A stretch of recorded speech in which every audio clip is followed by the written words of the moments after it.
Hello students, myself Sachin Gupta. I done MCom, B.Ed, MA Economics. I am net qualified in economics and HTED level 3 in economics qualified. And now we start the series of macroeconomics 2 of BCom or BA semester 4. So we have now we started our first topic, which is IS and LM curve.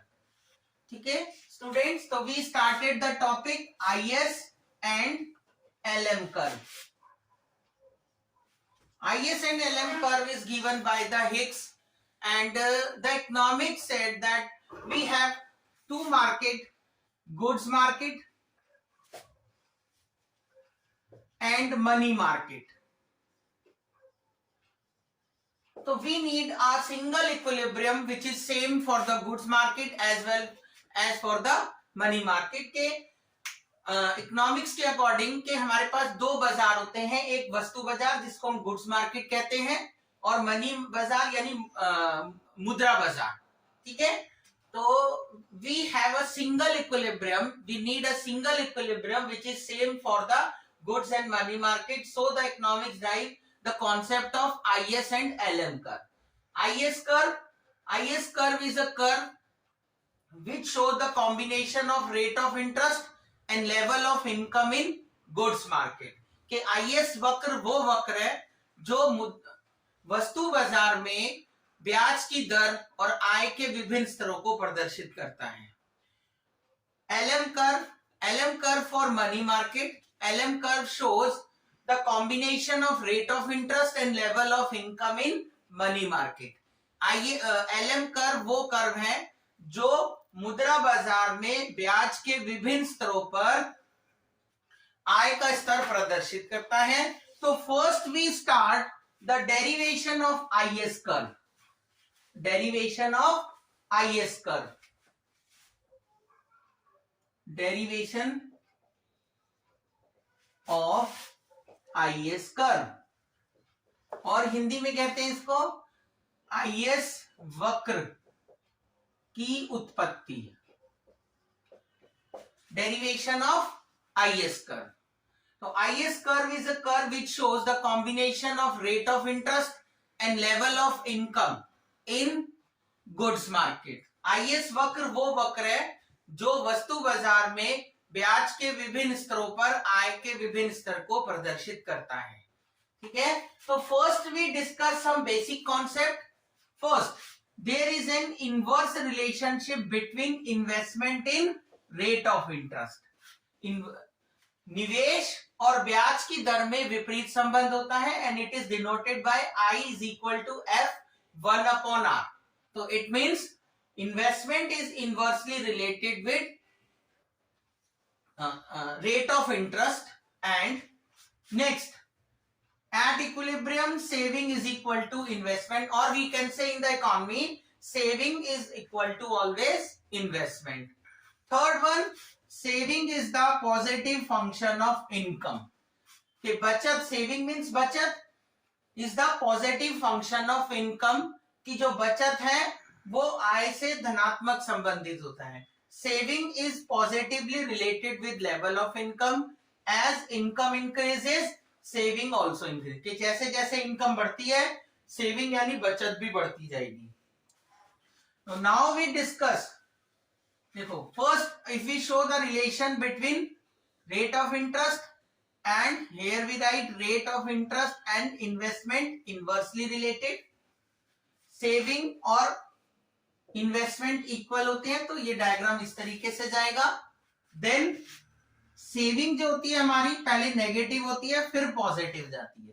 ठीक है, तो इसको we draw the diagram, a single diagram. तो we divide the diagram into 4 quadrant.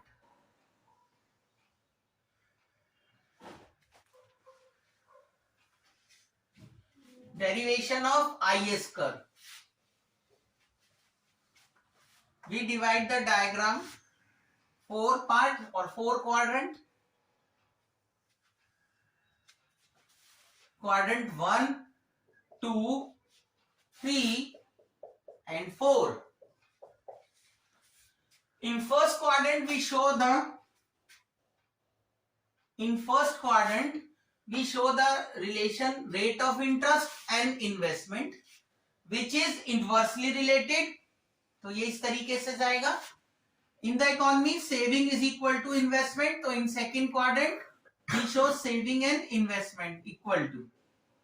In third quadrant income and saving are positively related, तो ये इस तरीके से बनेगा, क्योंकि अगर हम सीधा बनाते हैं तो ऐसे जाता है, तो अगर हम इसको रिवर्स कर रहे हैं तो ये यूं जाएगा. ठीक है, इस तरीके से यहां पे है तो ये इस तरीके से जाएगा. ठीक है स्टूडेंट्स, क्लियर है? Now the rate of interest in the economy is OR1. जब ब्याज की दर OR1 है तो ये ऐसे टच करेगा, तो investment is I1 and saving is S1. Level of income Y1. Here income. When we join the line which show the rate of interest and level of income in quadrant 4, जब हम quadrant 4 में ब्याज की दर और आय को मिलाने प्रदर्शित करने वाली रेखा को मिलाते हैं तो we get a point A. When rate of interest falls from OR1 to OR2, rate of interest falls तो इन्वेस्टमेंट राइजेस, इन्वेस्टमेंट बढ़ जाएगी, I2 हो गया. Saving increases S2, level of income also rises Y2. When we join the line which show the rate of interest and level of income in quadrant 4, we get point B.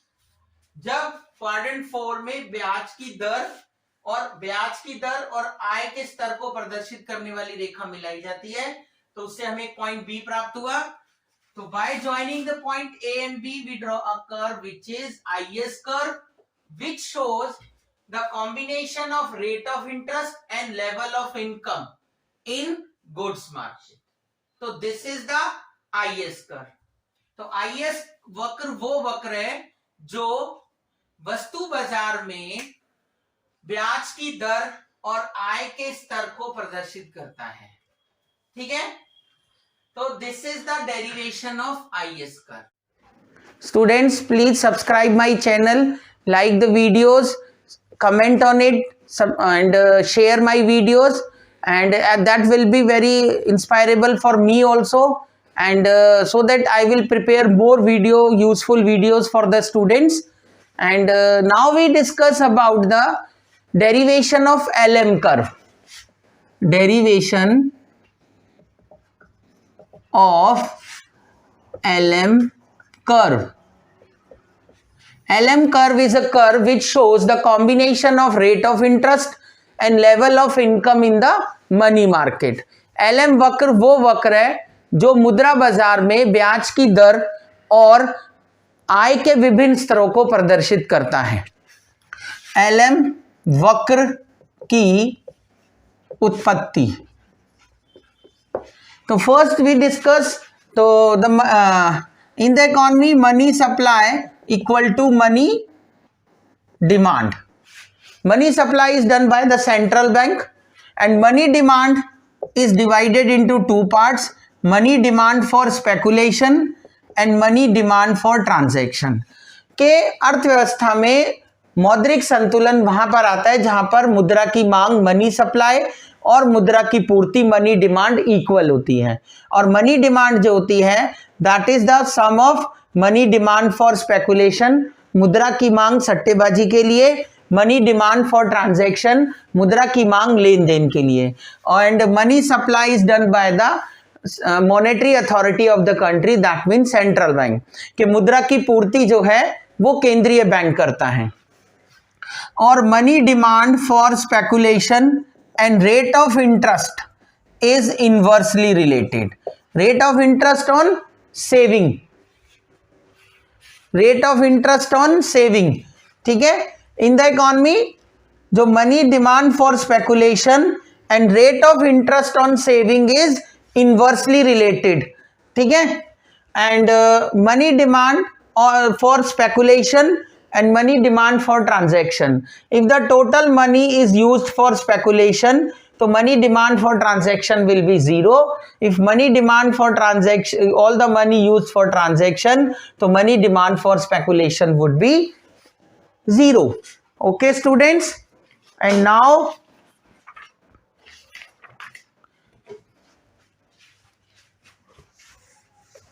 we start the derivation of LM curve. So we divide the diagram into 4 quadrant.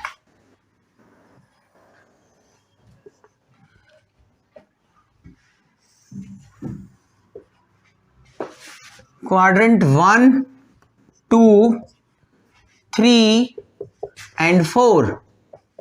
In first quadrant we shows the relation between rate of interest and money demand for speculation. MSP means money demand for speculation, and here money demand for transaction, and here level of income. यहाँ पे हमने ब्याज की दर को प्रदर्शित किया है. इधर money demand for speculation and मुद्रा की मांग सट्टेबाजी के लिए और मुद्रा की मांग लेन देन के लिए, और यहां पर आ गया आय का स्तर. ठीक है, ब्याज की दर और मुद्रा की मांग सट्टेबाजी के लिए इनवर्सली रिलेटेड होता है. Money demand for speculation and rate of interest is inversely related. तो 1/f 1/r आएगा. ठीक है, this is origin. If the total money is used, अगर हमारी टोटल जो मनी है हम उसको यूज कर ले सट्टेबाजी के लिए, स्पेकुलेशन के लिए, तो ट्रांजैक्शन के लिए जीरो. अगर ट्रांजैक्शन के लिए सारी यूज करते हैं तो स्पेकुलेशन के लिए जीरो जाएगी. तो ये इस तरीके से जाएगा हमारा. और money demand for transaction and level of income is directly related, कि जैसे जैसे आय बढ़ेगी मुद्रा की मांग हमारी ट्रांजैक्शन के लिए बढ़ेगी. तो money demand for transaction directly related with level of income. यदि अर्थव्यवस्था में if the economy the rate of interest is OR1, इस ब्याज की दर पर मुद्रा की मांग सट्टेबाजी के लिए यानी money demand for speculation MSP1, मुद्रा की मांग ट्रांजैक्शन के लिए लेन देन के लिए MT1, और आय का स्तर Y1 है. जब आय का स्तर और ब्याज की दर को प्रदर्शित करने वाली रेखा को मिलाया जाता है तो इससे हमें बिंदु A प्राप्त होता है. When we join the line which shows the rate of interest and level of income in quadrant 4, we get point A. When the rate of interest falls from OR1 to OR2, the money demand for speculation rises, because ब्याज की दर और money demand for speculation यानी rate of interest and money demand for speculation are inversely related. तो rate of interest falls, money demand for speculation rises from MSP1 to MSP2. यानी जब ब्याज की दर कम होती है OR1 से OR2 तो मुद्रा की मांग सट्टेबाजी के लिए बढ़ जाती है और मुद्रा की मांग ट्रांजैक्शन यानी मनी डिमांड फॉर ट्रांजैक्शन कम हो जाती है और आय का स्तर भी कम हो जाता है. तो आय का स्तर और ब्याज के दर को मिलाने वाली रेखा को मिलाया, इससे हमें बिंदु B प्राप्त होता है. In quadrant 4, when we join the line which show the level of income and rate of interest, we get point B. By joining the point A and B, we get a curve which is LM curve. जब बिंदु A और B को मिलाते हुए एक वक्र बनाते हैं तो उससे हमारा LM वक्र मिलता है और LM वक्र वो वक्र है जो मुद्रा बाजार में ब्याज की दर और आय के स्तर को प्रदर्शित करता है. LM curve is a curve which shows the combination of rate of interest and level of income in money market. Okay students, so let us explain the diagram also. We have a diagram. The diagram is divided into 4 parts: quadrant 1, 2, 3 and 4. In quadrant 1 में it show the relation between rate of interest and money demand for speculation, which are inversely related. In quadrant second, we show money demand for speculation and transaction. If the total money is used for speculation, so money demand for transaction 0. If the total money is used for transaction, so money demand for speculation is 0. Money demand for transaction and income directly related, which is shown in quadrant 4. If the rate of interest in the economy is OR0, at this rate of interest, money demand for speculation OM1, OR1 rate of interest, the money demand for speculation is MSP1 and money demand for transaction MT या OMT1 and level of income is OY1. When we join the line which show the rate of interest and level of income in quadrant 4, we get point A. When the rate of interest falls from OR1 to OR2, the money demand for speculation rises from MSP1 to MSP2. Transaction money demand for transaction falls OMT1 to OMT2 and level of income falls from OY1 to OY2. When we join the line which show the relation between rate of interest and level of income, we get point B. By joining the point A and B, we get a curve which is LM curve. रेखा चित्र को 4 भागों में divide किया गया है, first, second, third and fourth. First भाग में ब्याज की दर और मुद्रा की मांग सट्टेबाजी के लिए प्रदर्शित किया है जो विपरीत और इन्वर्सली रिलेटेड है. सेकंड पार्ट में मुद्रा की मांग लेन देन और मुद्रा की मांग सट्टेबाजी को प्रदर्शित किया गया है. अगर अर्थव्यवस्था में सभी पूरी जो मनी है वो इनकम या जो भी लोगों के पास मनी है, अगर हम स्पेकुलेशन या सट्टेबाजी के लिए यूज करते हैं तो ट्रांजैक्शन के लिए 0 होती है डिमांड, और अगर सारी ट्रांजैक्शन यूज करेंगे तो स्पेकुलेशन के लिए 0 हो जाएगी. और थर्ड क्वाड्रेंट में मुद्रा की मांग लेन देन और आय के स्तर को प्रदर्शित किया है जो प्रत्यक्ष रूप से संबंधित है. जब अर्थव्यवस्था में ब्याज की दर OR1 है, इस ब्याज की दर पे मुद्रा की मांग सट्टेबाजी के लिए MSP1 है, लेन देन के लिए MT1 है और आय का स्तर OY1 है. तो आय का स्तर और ब्याज की दर को मिलाने वाली रेखा को मिलाया जाता है, प्रदर्शित करने वाली रेखा को, तो उससे बिंदु A प्राप्त होता है. जब अर्थव्यवस्था में ब्याज की दर OR1 से गिरकर OR2 हो जाती है तो मुद्रा की मांग सट्टेबाजी के लिए MSP1 से बढ़कर MSP2 हो जाती है, क्योंकि इन दोनों में इन्वर्स रिलेशन है. और ट्रांजैक्शन के लिए मांग कम हो जाती है, MT2 हो जाती है. आय का स्तर OY1 से गिरकर OY2 हो जाता है. तो पार्ट 4 में जब ब्याज की दर और आय के स्तर को प्रदर्शित करने वाली रेखा को मिलाया जाता है तो बिंदु B प्राप्त होता है. और बिंदु A और B को मिलाते हुए एक वक्र बनाया जो LM कर्व है. LM वक्र वो वक्र है जो मुद्रा बाजार में ब्याज का स्तर और आय के विभिन्न स्तरों को प्रदर्शित करता है. ओके स्टूडेंट, तो in this lecture we discuss the derivation of IS and LM curve and hope the students ki every student clear this topic and all the student must subscribe my channel, like the videos, comment on it, share the video, because it is very inspirable for me also, and I will prepare more the video because and all the videos are very useful for the students. Okay students.